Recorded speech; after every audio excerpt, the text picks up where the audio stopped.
So I'm going to call October 18th meeting to order.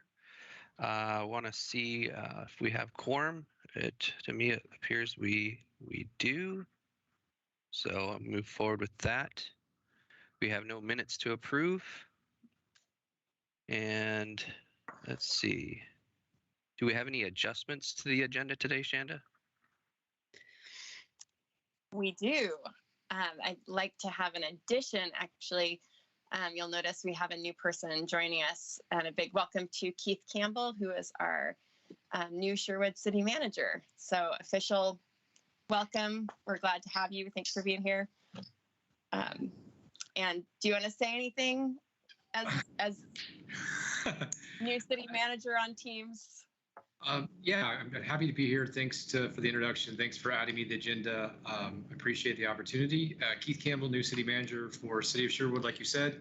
Been on the job for just a little over a week at this point. So my goal is just to go around and be part of some of these initial meetings and to see people and have my face out there. So I appreciate the opportunity to be here and to watch and to see your meeting. We appreciate you being here. Thanks. And then another addition, we'll just add in the other section, Kristen Schweitzer is here and has something to talk about as far as design goes. So thank you, Kristen. Mm-hmm. Great. Yeah, John, so if we can just do that under other, that works great. It's a festival. Absolutely. Thank you. Sure. And Shanda, were there any citizen comments for this meeting received that you know of?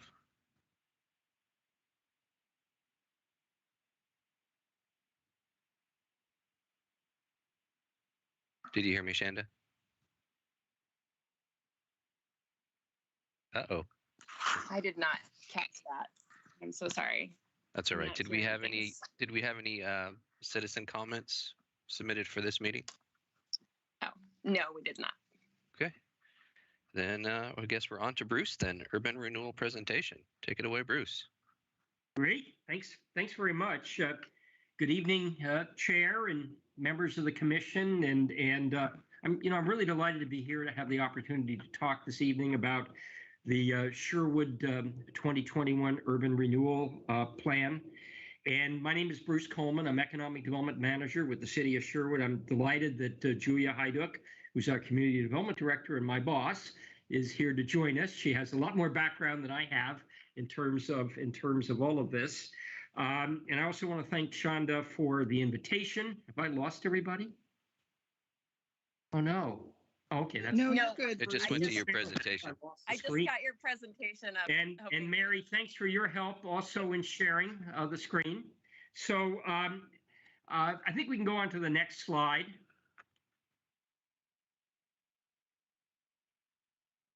Okay, so I thought maybe a basic explanation of what urban renewal or URA is all about. It's really a key local government tool that's used to improve and revitalize specific areas of a community. And for example, it can be used to support the revitalization of underdeveloped areas or areas that have been poorly developed in the past. And it's used to implement local economic development strategies, and that can also include the comprehensive plan. And then the city has many other goals to achieve, and it can help to implement those other goals. It allows local government to focus public investments on specific areas of a city to encourage new public and private investment. And the objective of all of it is to encourage the growth of new jobs, improvements to a community, and all of this relates to a stronger tax base, a more balanced tax base, so that we can continue to provide what I hope are excellent city services. So we can go to the next slide. And let's talk about how urban renewal is funded. I'm going to start off with an overview of it. I've got a diagram that hopefully makes it easier to understand this. It's a fairly complicated explanation.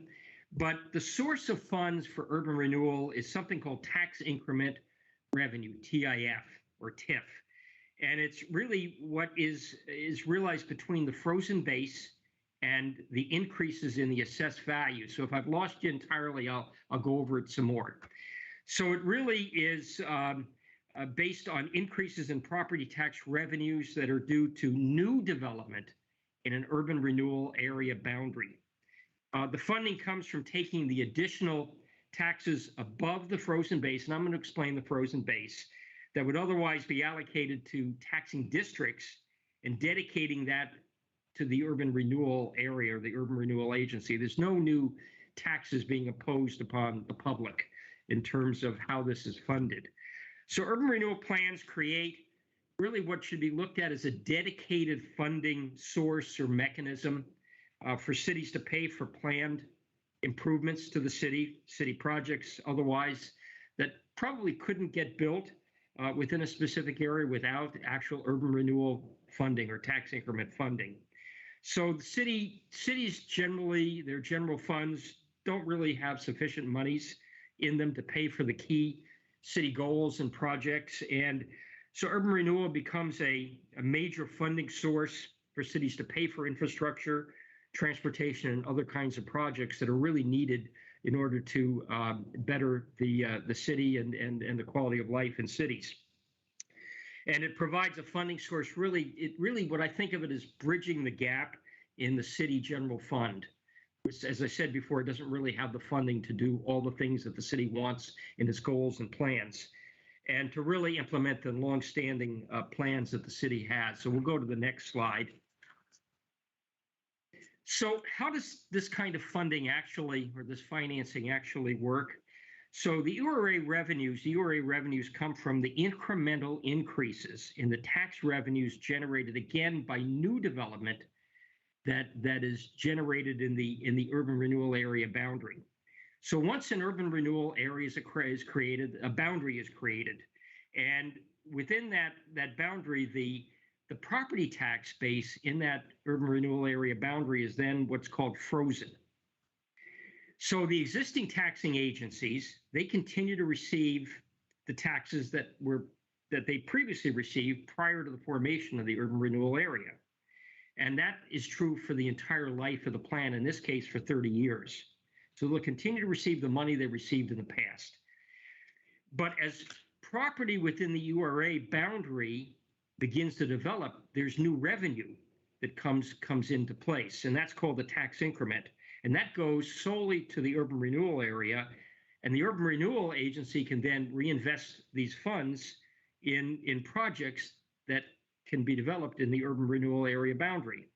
So the tax increment revenue is really the increased assessed valuation amount over the frozen base. And again, I'm going to show you a chart or a diagram in a few minutes that I think will make it easier to understand this. And I think of it really as a reinvestment zone where the city's urban renewal agency can reinvest in the future of the community. So the other taxing districts, they're going to temporarily forego tax revenues from the new development in the urban renewal area boundary, and that's during the life of the plan, so during that 30-year period. And the tax increment to the urban renewal agency that comes from with the new development in those in the project area is really to pay for the new infrastructure and other improvements and projects within that URA boundary. And it also is used to repay borrowed funds because URAs are usually indebted, and that's how they actually pay for infrastructure. So once the urban renewal area plan terminates, then all the taxing districts receive the additional revenues from the new development that took place in the urban renewal area boundary. And the idea behind it is that the new tax revenues would not have occurred if it hadn't been for the investments made by the URA in the new infrastructure. So we can go to the next slide. And this slide hopefully explains in a diagrammatic fashion how URAs actually get the funding that they need. So it starts off on the left-hand side where the gray begins. And at that time, the urban renewal area boundary is established, and that property tax base is then frozen. So then you can see along the bottom the frozen tax base, and the existing taxing agencies are continuing to get that amount of money that they would have gotten in the past prior to the creation of the urban renewal area. So then the blue is the tax increment, and the tax increment is the total assessed value in the urban renewal area that is at the time of the I'm sorry, that's the frozen base. That's the increase in the assessed value that's taking place during the life of the urban renewal area. So then projects get done, in essence, and new increment is generated. And then the URA has funds to pay for the infrastructure that's taking place. So at the end of the project life, you're going to have new development in that area. And that new development is going to generate the new property tax revenues that are going to be used to then share with the other taxing agencies. So that's a fairly complicated sounding mechanism, but it's how urban renewal is actually financed. And hopefully that diagram helps make it a little bit easier to understand the concept. So let's go on to the next slide, and let's talk about the specifics of the Sherwood 2021 Urban Renewal Area Plan. So what happened is the 2021 Urban Renewal Plan really has its foundation in a load of various planning documents that were prepared previously by the city. And in particular, one of the main ones is the Tanquin Employment Area Implementation Plan and some of the plans that came before that. So Sherwood prepared various plans for the Tanquin Employment Area, which is known as the TEA, back in 2015 and 2018. And these plans were intended to encourage the development of about 300 acres of land basically these 300 acres of land is an employment center, is a major employment center for the city. And that area is basically defined as bounded by 12 and Sherwood Road on the north, Oregon Street on the west, 124th on the east, and the city limits on the south. And Metro, over a period of time, then added territory to the urban growth boundary in that Tanquin employment area. And I think over the last maybe two and a half years, about 170 acres in that urban growth boundary in the Tanquin employment area have now been annexed into the city. And the city is now working extensively on major new industrial park developments in that area. But those developments can't really occur without the construction of major new infrastructure in that Tanquin area. And the city has just lacked the funding to do that new infrastructure, which is needed to create the jobs and create the expanded tax base for the city, and as well as to do other projects throughout the urban renewal area boundary. So the city council then decided to conduct a urban renewal feasibility study in 2020. That demonstrated that it was financially feasible to create an urban renewal area, new urban renewal area.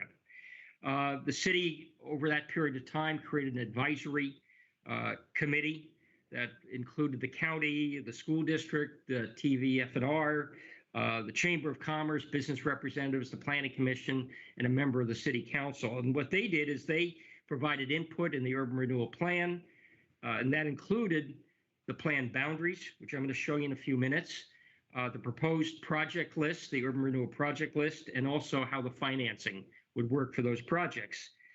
During that process, we also created a virtual open house. The council then held public hearing on May the 18th, 2021, at which time the urban renewal plan was adopted for 2021. So we can go to the next slide.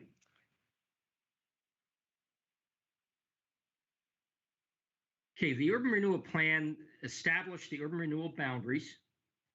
It established what's called the maximum indebtedness of the agency. It authorized the urban renewal agency to incur debt and to actually construct public improvements, including infrastructure and other improvements. And it established the projects list for urban renewal. And the urban renewal area has something in the range, this new urban renewal area is something in the range of 584 acres. The boundary that's included in the urban renewal area includes various underdeveloped properties, including the Tanquin employment area, the TEA that I explained before. It includes properties, surrounding properties in the eastern part of Sherwood, which are industrial areas. It included properties north of Roy Rogers. It included lands along the 99W corridor. included rights of way to install public broadband within the boundaries of the URA. And as part of that 99W corridor, it included the area where this new pedestrian bridge is going to be built, which is going to link Sherwood High School to the YMCA. So the Urban Renewal Plan has a 30-year life. It terminates in 2052. It does have a spending cap on it, and that's what's called the maximum indebtedness. So it can't spend more than $166 million over this 30-year period of time for urban renewal. And what I forgot to mention is who's the board of directors of the Urban Renewal Agency, and that's the members of the city council. So they make the decisions on the budget and on what the Urban Renewal Agency is going to be able to do on an annual basis. So the next slide is going to show you the urban renewal area boundary map.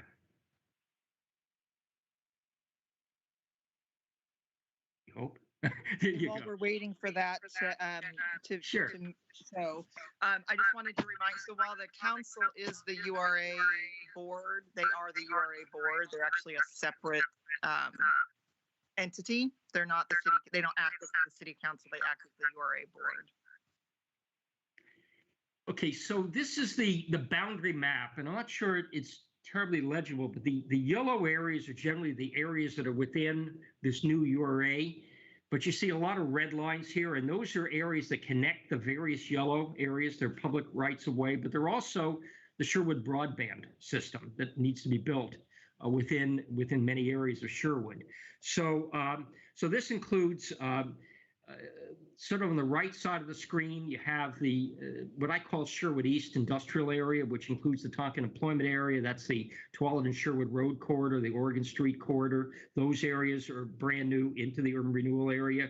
Then you have the areas that I'm going to call along, I'm going to call it the northwestern side of 99W, and that's what I think of as the north gateway to the city. Then you have areas in the South Gateway, which are generally on the western side, but really on both sides of 99W and in the southern area of the city. And then you have some parcels in Old Town itself that remain within the urban renewal area. So it's a complicated boundary map, and you should see the legal description that goes on. It seems like for hundreds of pages. So let's go to the next slide, because I want to talk about projects next. Okay, this map is intended to show the variety, the location generally of about 15 different projects that are within the projects list for the URA. And I'm not going to go through where they are in the map. I'm just going to really indicate that they're pretty much around various areas of this new 2021 urban renewal area, in essence. And that's intentional so that we can invest in many areas of the city in that sense. So what I want to do now is actually go through the projects with you. So let's go through the next slide. And Bruce, in the essence of time, why don't you just go through go through all of them, but go into detail on the ones that you think the Cultural Arts Commission might actually I'll do that. Great. Is somebody waiting? Admit them. So this is not necessarily in the order of priority, but the Oregon Street Tanquin Road intersection, there's a roundabout that needs to be built there. It's going to be really combined with it's called a dumbbell roundabout, and it's going to be linked to the Murdoch roundabout. The next slide. Oregon Street improvements, and these are improvements on Oregon Street from Murdoch to the railroad crossing to 3-lane it. And then there's also a stormwater facility that's needed of a regional nature that will be developed on Oregon Street or just north side of Oregon Street, west of Murdoch. The next slide is the Festival Plaza. And I'm going to go into that in a little bit more detail, but that's currently a public parking lot at Pine First in Old Town Sherwood. And it's currently being used as, I would call it an unofficial parking lot. It's unpaved. It's obviously very well used, and that's going to be converted into a festival plaza. And I'll talk a little bit more about that subsequently when I get to a subsequent slide. But there is an RFP process that's underway right now. And Kristen, is taking the lead on that process, and but I'll get back into that a little bit further. So let's go to the next slide. The 99 Pedestrian Bridge, I've already mentioned that. That's intended to link not only the high school with the YMCA across 99W, but also the north and south sides of Sherwood. Let's go to the next slide. Sherwood Broadband installation, I think everybody knows it's a city-owned, a community-owned, all-fiber network, providing services to businesses and residents of the community. And it really needs to be expanded to provide better services within some of the areas that are designated for urban renewal. So we'll go to the next slide after that. The Cedar Creek Trail, crossing of 99W. That's just it's a grade separated crossing. It's gonna go under 99W, and for pedestrians, bicyclists, it'll really be a connection for the Ice Age Tanquin Trail. I'll continue going to the next slide. Cedar Brook Way is in that south gateway area, and it would be a collector road connecting, constructing Cedar Brook from Meineke Road over to Elwert Road, and it's going to have bike lanes and sidewalks, etc. So we'll go to the next slide. Another very important project is the tannery site cleanup. That's a plan for taking the contaminated tannery site on Southwest Oregon Street and doing a cleanup. There's various alternatives, but the city anticipates that's going to lead to a future redevelopment of the site, which could include the Public Works Yard at a future time, or Public Works Department at a future time. And this funding is going to assist with that project. So the next slide after that, there's a whole variety of infrastructure projects in the Tanquin employment area. And so just starting with the transportation improvements, I'm not going to go over these in any detail, but there are arterial streets, collector streets, local streets that need to be developed in this area in order to spur on economic development and industrial park development. And they include frontage improvements to Oregon Street, 3-laning of, well, actually the creation of a new east-west street that we call Ice Age Drive now, through the middle portion of it that would connect Oregon Street to 124th and provide some relief to 12th and Sherwood Road. Some other roads need to be built in there. Tanquin Court. We need some other improvements to some of the perimeter roads in that area also. We'll continue with the next slide, the TEA water. There's a variety of water projects that need to be installed in this area in order to spur on new economic development, including lines on Oregon Street, Tanquin Court, improvements to water treatment plant facilities, and those kinds of things in that area. We'll go to the next slide. Sewer improvements, major sewer improvements, 12-inch lines and others are going to be needed in that area. Or, sorry, 15-inch lines and 10-inch lines in that area in order to make development feasible. And then the next slide is stormwater. And again, more improvements are needed. They're kind of spelled out on that slide. Just keeping this moving along for timing. Langer Farms Parkway extension is part of the plans. That would be a collector road extension. I'm going to call it on the west side of 99W to open up that area for further economic development activity. The next slide is, oops, that's Langer Farms, sorry. One after that is the Public Works facility, and the Public Works Department, I think everybody knows, is found on Willamette Street. It really is in the urban core of the city, and it has some tremendous development or redevelopment opportunities over time.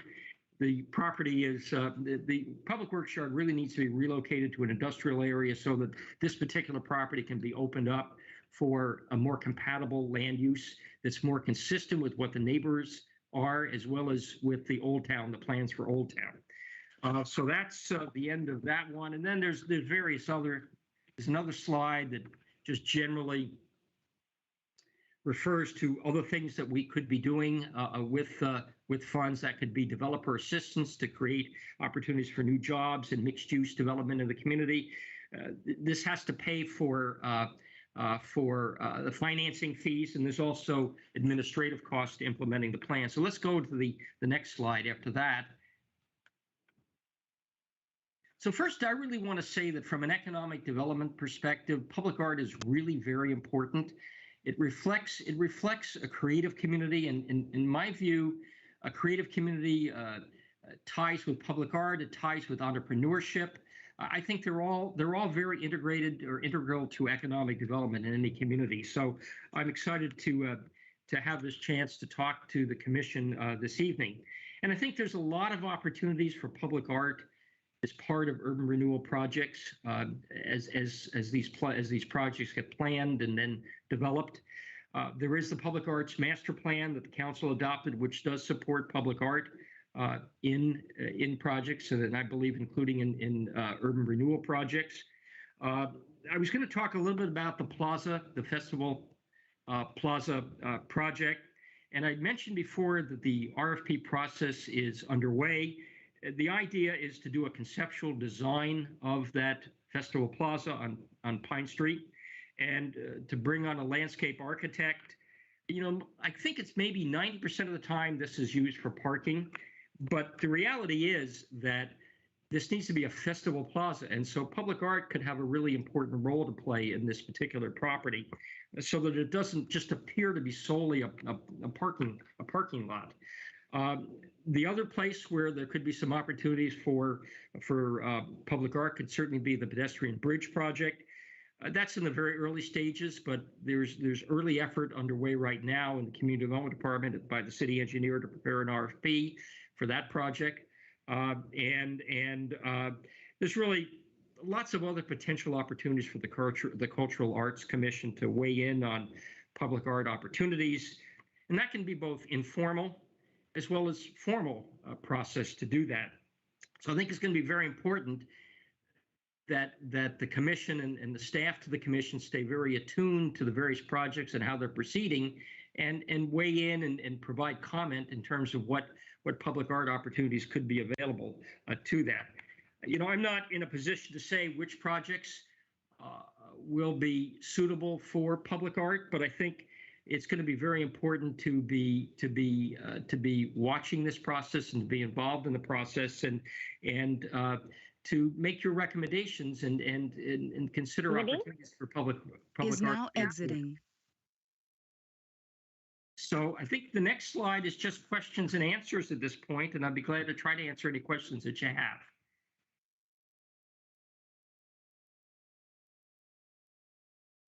Bruce, if I may just add, yes, we actually are going to be talking later on in the meeting about looking for a representative to help sit on the design committee for the Festival Plaza. So we're actually a little bit further along in the project and hopefully ready to sign a contract this week, and are looking at getting going in the next couple of weeks. So we're really excited to involve someone from the Cultural Arts Commission. So that was going to be handled under other, but since it's related, I just wanted to pick it up. No, it's okay. No, I'm glad I just wanted to make sure we're connecting the dots here.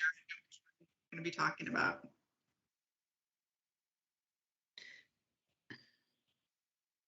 Does anyone have any questions for Bruce while he's here? Oh, hey, Jennifer. Good hand raise. My hand. Hi, Jennifer. I see it. Hi, Bruce. How are you? Good. Thanks. And so nice to see so many wonderful city faces on this call. It's just great. Quick couple of questions for you, actually. To just go back 15 minutes ago, just to verify about TIF. When you have an urban renewal district and you have new development that increases the property taxes, typically property taxes within that area where that building or infrastructure has been developed also increases in property value, thereby increasing property taxes. Does that also, and I should know this, but I can't remember, does that also get added to that incremental, that delta between that what's frozen and what it can be used and rolled back into the URA? That money from other properties that increase in value because a new project? I'm not sure that I fully understand the question, but let me try my best. So when you create that boundary, that's when the frozen base occurs. Mhm. then anything that happens within that boundary afterwards in terms of new development, that in fact becomes there's an increase in value of the properties, so there's an increase in assessed value. So those funds then go to the Urban Renewal Agency to reinvest in that area. Now, in addition, urban renewal areas, when properties within an urban renewal area, there can be an up to a 3% increase in an annual increase in the assessments. So that money is also going into urban renewal in essence. So that's why some of existing properties that are already developed are also included, because the idea is to try to get as much revenue as you can early, because usually early on urban renewal agencies don't have very much money to spend, because it takes a long time for the tax increment to come in.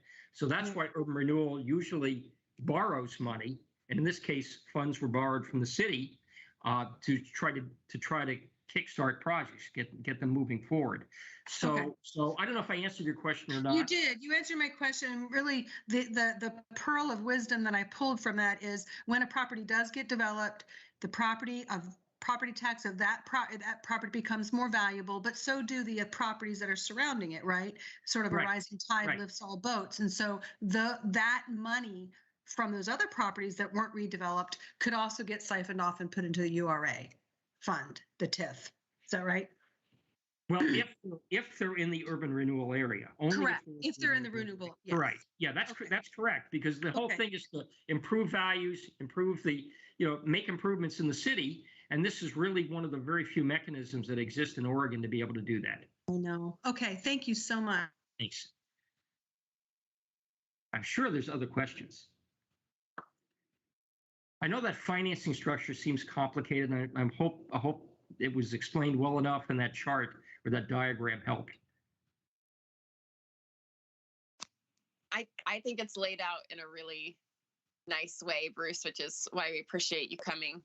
There are a lot of conversations just around what it means, and with the public art plan newly in place, people are excited and throwing ideas around, and we want to make sure that ideas are thrown around in a way that actually, aligns with what the URA actually is. So I appreciate that presentation.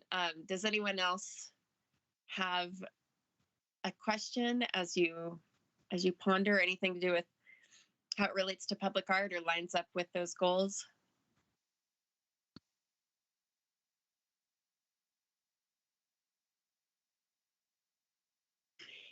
If anyone does have a question, please feel free to email it to me, and I'll email it to Bruce, and we'll see if we can get an answer. And when we email, remember to just reply to me, not reply all, because that gets us into a whole, it becomes a group discussion online, which we can't have as a board and commission. So just reply to me, and I'll get it out to Bruce. I'll work to get you. Julia, I just wanted to thank Julia too for being here. Really appreciate your work on this and your continued brain on all things development and city related. Well, thank you for having Bruce and allowing me to join in as well. Thank you very much. Look forward to working with you. Great. All right, we'll let them go unless there's any last hands. I really liked Jen's little yellow hand. Yeah. All right, John, take it away. All right. Thank you, Bruce. Thank you, Julia. Appreciate you both. And actually, it's back to you, Shanda. Do you have any updates on the center for us tonight? I do. Thank you, John. So the biggest things going on here at the center are school is back in session. So we are, of course, full into the swing of fall classes. And right now we're setting our winter term.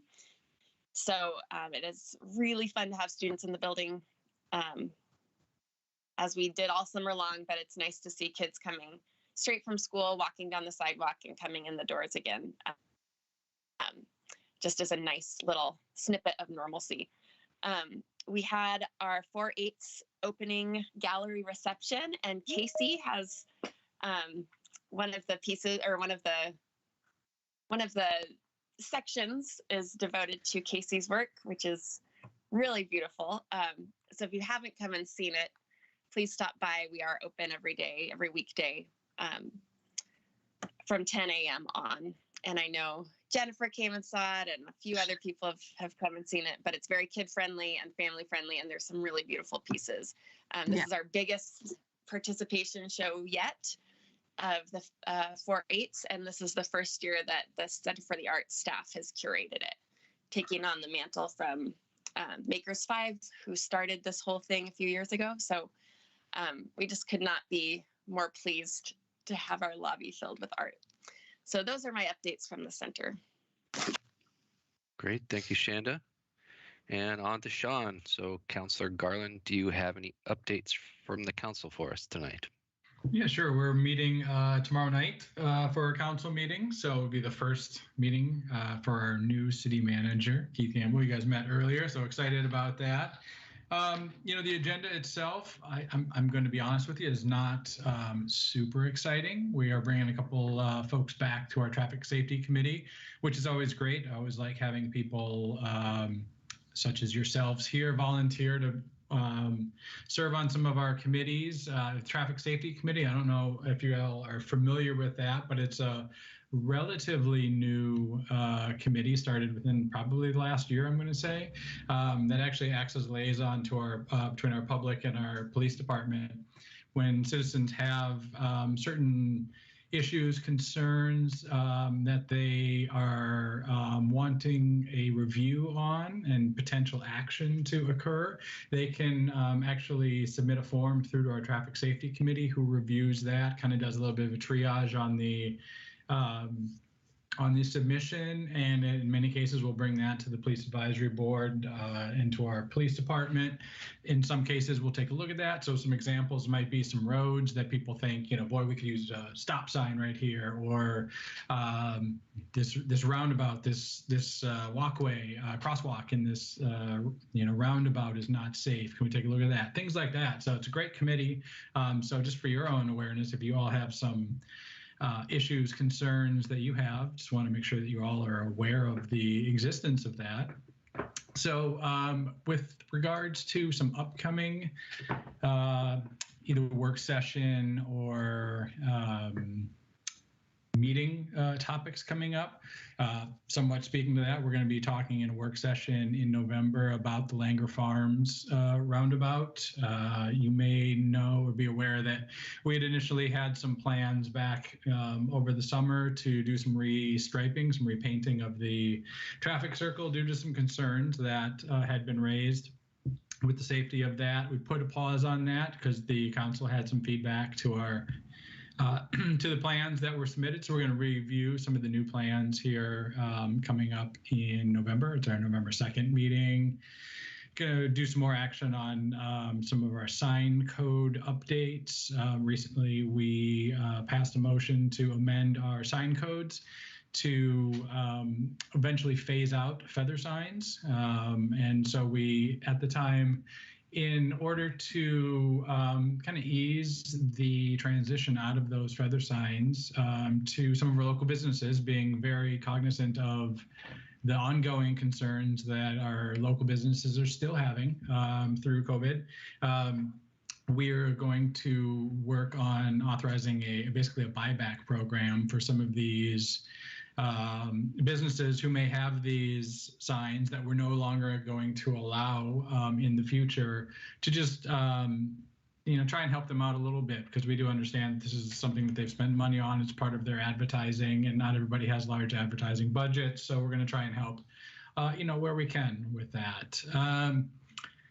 Some other stuff coming up here with regards to just some ordinances and reviewing and potentially adopting the Sherwood Comprehensive Plan, which is huge, and also looking at some of our residential design standard code amendments as well. So that's all coming up in November. So we are still full steam ahead as far as City Council goes. That's probably the most excitement I can say. I don't know what else we've got. Oh, just also for awareness, I hope everybody received their Washington County special district ballot in the mail. It's due November 2nd. It's not a barn burner of an election, but it's always important. This one in regard to TVFNR and some of their ongoing funding for their expiring emergency vehicles and just other basic funding for them. So please take a look. Every election matters. So due by Tuesday, November 2nd. So that's it. Anybody have any questions? I can certainly field those as well. I'm happy to see all the new faces. I think this is the first meeting I've attended. I didn't get to go to the meeting that you guys had, the big rally with everybody. So I think this is the first meeting I've been on with some of the new folks. So thanks for being here. Appreciate you joining the commission. Great. Thank you, Councillor Garland. And I think we're going back to Shanda with visioning and goal setting. Yeah. Hello again. As Councillor Garland said, there are a lot of new faces here, and I'm really excited to see some people. And just wanted to give a quick update on last month's visioning retreat, and we're going to hit it again a little bit today and a lot next month. We did have a lovely time drinking boba tea. Thank you, Casey, out at Jeff Beasley's house. And Jeff actually came and chatted with us and was a very helpful resource. He has so much institutional knowledge, just having been on the commission before, and he's such a great friend of the arts. We did not have quorum, though, with that meeting, so that's why we don't have minutes to review. Mary took excellent notes. We've been looking at those notes, and we're going to be referring to those over the next few commission meetings, but that's where we are with that, just to make sure everyone's on the same page. So with regards to visioning and goal setting, we do have coming up, wait for it, we have our SWOT that needs to be done by December. And for those of you who are new, the SWOT is something that's used in the corporate world and used in the nonprofit world. Sometimes it's called all kinds of different acronyms, but the SWOT stands for strengths, weaknesses, opportunities, and threats.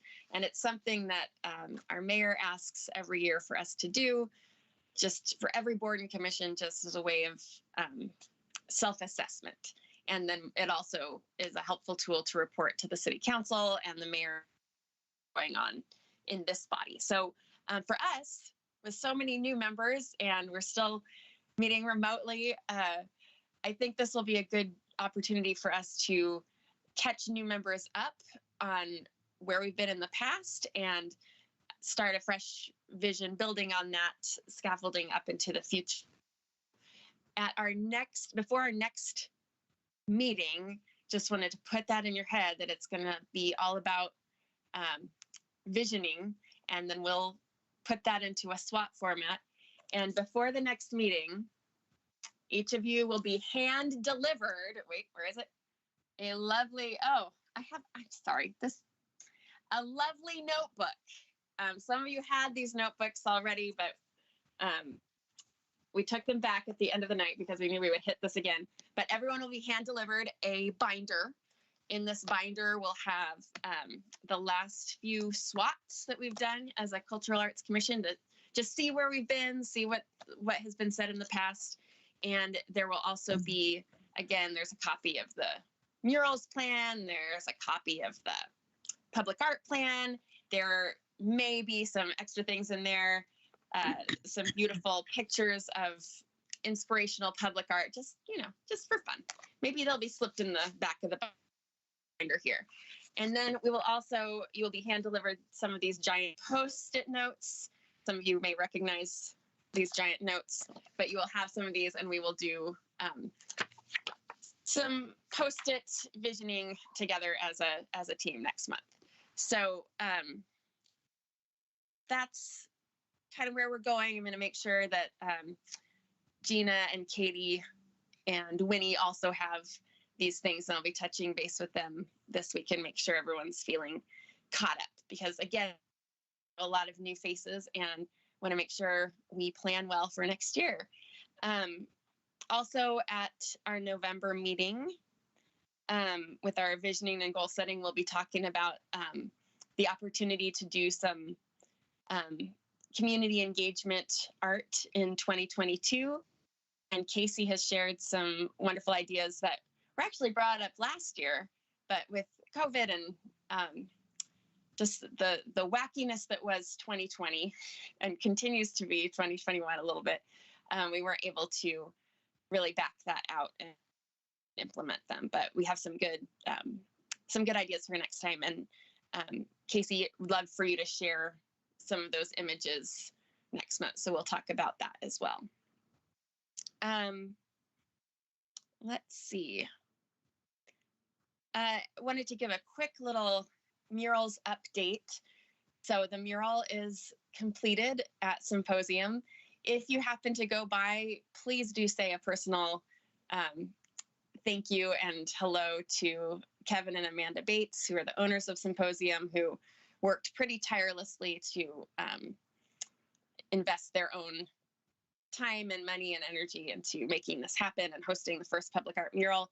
The next step is Kevin will be using his very cool sprayer to spray on the UV coating and the anti-graffiti coating, and it just needs a certain kind of weather in order to do that. So that's the next step. And after that, we're getting a plaque made that will match the design of the rest of the cultural arts walking tour.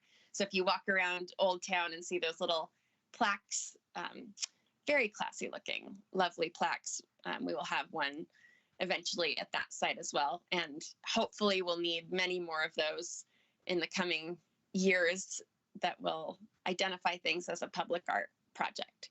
So that's where we are with that. So I will be connecting with each of you in the next few weeks, and you'll receive this on your porch. And we'll make sure everyone gets one so we have something tangible in our hands for next. So Shanda, I didn't realize that you collected them after our first meeting, so I still have mine. I'll just drop mine by. No, okay. Okay, we can slip extra things into yours, Jen. What? We'll slip some extra things. All kinds of goodies. Okay. I just wanted to let you know that I do have it, so you don't have to create another one. Love it. Okay. Great. Thanks again, Shanda. Is that all you had for that? All right. And I believe in other, we added Kristen Schweitzer to that. So Kristen, whenever you're ready. Thank you. Hello, everyone. I haven't met everyone on the call. I'm Kristen Schweitzer. I'm the Community Services Director, and I've been working on the Festival Plaza project. It looks like we're going to be working with the same firm that we worked on for Cannery Square, most likely to help us with the design process, which I think we were really happy with how that process went. We had a design committee, and we were able to involve several members from the public and from the city council, and really think through what we wanted that space to look like. Of course, the Festival Plaza will be a little bit different, often used as a parking lot, but we do want it to be unique and fun and creative. So we'd like to extend the opportunity to have a representative from the Cultural Arts Commission sit on that committee. So just depending on how many people are interested, you guys can end up taking a vote. You guys can email Shanda, and then names can get turned over to me, or however you want to do it. But I'd be happy to answer any questions. We're talking, most likely we'll be doing online Zoom meetings, and probably 3 meetings in total. So it won't be a long process over the next couple of months. And looking to start in the next couple of weeks. Does anybody have any questions? Or do I have a question. I have a question, Kristen. Hi. Hi. It's been such a long time. It's nice to see your face. My computer was frozen during the progression of the slides. So Yeah. I'm not quite sure where Festival Plaza would be. What are the landmarks It's of it? the Robin Hood Theater parking lot. Oh, okay. Yes. Wow. So we're gonna take the Robin Hood Theater parking lot, and that's why it's probably going to be parking most of the time, but we want to make sure that we're creating a space that can easily be transformed when we're having a festival and events. Right, And absolutely. so whether we're, using different colored concrete or pavement and surfaces, or having art elements within the space, or just something that we can easily convert Yeah. and doesn't just look like a boring parking lot. Right. Excellent. Okay. Sounds good. Thank you.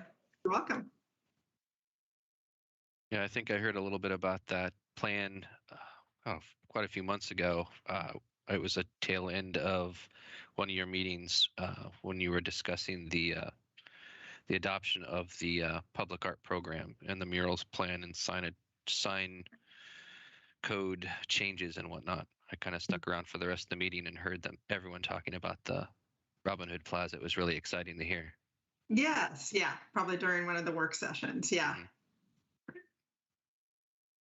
Great. Does anyone have any questions for Kristen? Do you have any other business anyone like to add? No, I would love to encourage folks, if you would like to be a part of that Festival Plaza design committee, or if you want to just talk it through a little bit more, please do email me and I can connect you with Kristen. And if you are newer to this Sherwood downtown area, it's just down the block from the Center for the Arts and the library, and you've probably driven past it dozens and dozens of times. But it's a really interesting opportunity. It's right there in Old Town. So thank you, Kristen, for inviting a cultural arts person. I think it would be a great way to kick off public art and design. I'm excited for it. Great. So that was a lot of information in such a little time. Really quick, though, I wanted to make sure we didn't have any information from the Friends by chance that we could throw in really quick, or any updates from them? So I know the Friends are right now working on a grant that is due in a few hours.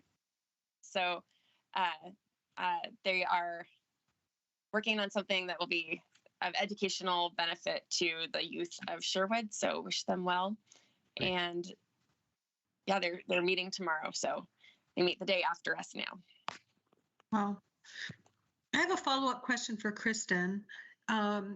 Kristen, who are the members, or are you soliciting members from the community festivals, like, the car show and the Robin Hood Festival committee, to maybe who use that plaza a lot for their functions, not just the beer garden, but for many other things, solicit them for input, Yeah, that's a great idea. We're just starting to put together the team, and but I think that's a great idea.